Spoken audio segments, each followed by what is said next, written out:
ক্রিমোসালে ম্যান্ডারিনের একটি ভ্যারাইটি। এটি অত্যন্ত মিষ্টি এবং এটা পাকাও মিষ্টি, কাঁচাও মিষ্টি। এই যে গাছ থেকে ফল ছেঁড়া হলো একটা, এখনই তো সাইজ ভালো, আর এটা যখন হ্যাঁ। পাকবে তখন তো মোটামুটি নভেম্বর ডিসেম্বরে পাকবে না? হ্যাঁ হ্যাঁ, ডিসেম্বরে। আমি ডিসেম্বরে তো পাকবে। কেটে একটু দেখাচ্ছি আপনাদের। এই যে দেখেন যে এটা হচ্ছে যে কাঁচাতেও মিষ্টি, পাকাতেও মিষ্টি, এবং এটা আমার বোধহয় আপনার এটা কাছে বসেছে, আছে। এই যে রস পড়ছে দেখছেন, আর এই যে ভেতরের এখনটা colour। বর্তমান কালার। আর আরেকটা জিনিস যেটা আমি এটা একটু ধরেন, এই যে খোসাটা দেখেন, দেখতে পাচ্ছেন যে খোসাটা একেবারে হচ্ছে যে একেবারে থিন, পাতলা, পাতলা, একেবারে পাতলা। মানে এটা আসলে জাতটা ইউনিক একটা জাত। ইউনিক একটা জাত, একটা খুব বাংলাদেশের জন্য সম্ভাবনাময় একটা জাত, সম্ভাবনাময়। বাণিজ্যিক সম্ভাবনাময় জাত। আপনি একটুখানি এটা আপনি বললেন যে আপনার কাছেই শুধু আছে, এখন নেই, আমি কাউকে দেখিনি এর আগে কাউকে মানে বিক্রি করতে বা এখন প্রকাশ পর্যন্ত করতে। আপনার কাছে আছে। হ্যাঁ হ্যাঁ, আচ্ছা, মানে থাকলেও কেউ এখন হয়তো বের করেনি বা দেখায়নি, কিন্তু আমি সেরকম দেখিনি কেউ ফল দেখাইছে বা গাছ দেখাইছে বা কেউ বলেছে যে আমার কাছে চারা আছে। এটা সুগন্ধি আছে। হ্যাঁ, কমলা তো, কমলা এটা ঘ্রাণ তো থাকবেই। তার হ্যাঁ। একটুখানি কেটে আপনাদের খাওয়াই, আচ্ছা, অবশ্যই। আমাদের ক্যামেরা। আমরা একটু কাছ থেকে দর্শকদেরকে দেখানোর চেষ্টা করি আসলে আমরা যে কমলাগুলো খাই বাজার থেকে তার চাইতেও বেটার। এটা খোসাগুলো আপনি যদি দেখেন এটা হ্যাঁ। আরো বড় হবে।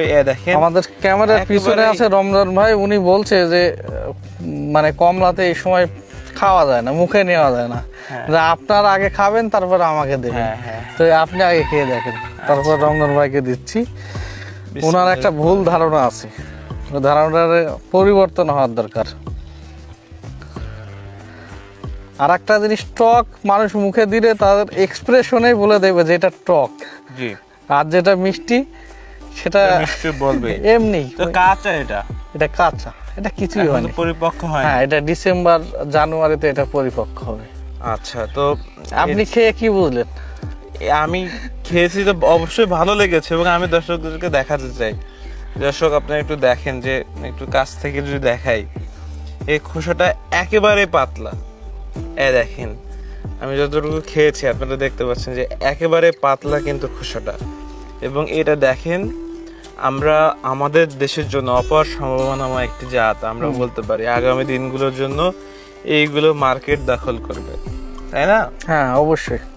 এবং এটা হচ্ছে সাধারণ কমলার মতোই কিন্তু, তাই না? হ্যাঁ হ্যাঁ, এবং যে যে সময় রোপণ করতে হয় ঠিক সেই সময় রোপণ করতে হবে।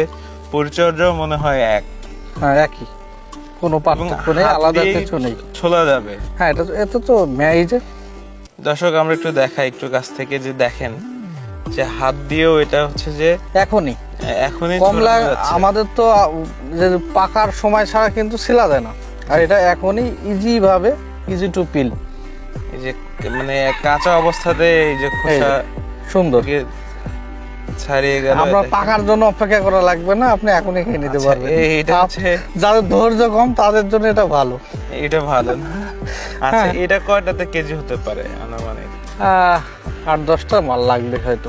8-10টা লাগবে না? ওইরকমই হতে পারে, আমি ওইভাবেই নেই, যেহেতু আমার প্রথম ফলন তো।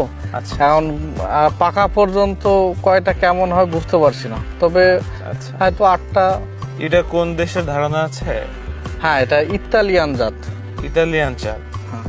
আচ্ছা, তো আপনি এটা তো আমাকে বাহাদুর ভাই দিয়েছিল, উনি ইতালিয়ান প্রবাসী। কি মনে না, হচ্ছে এই এক্সপেরিয়েন্স জাতটা? আমি অনেক জাতি আছে, প্রায় 100-র উপরে আমার কাছে সাইটাসের ভ্যারাইটি আছে। আচ্ছা 100-র উপরে, কমন গুলো বাদ দিয়ে, মানে আনকমন নতুনের ভিতরে 100টা আছে, প্রায় প্লাস আছে। আচ্ছা, তো কি মনে হচ্ছে এবার এটা? তো এটা আমি খুব আশাবাদী যে এটা বাংলাদেশে খুব ভালো একটা রেজাল্ট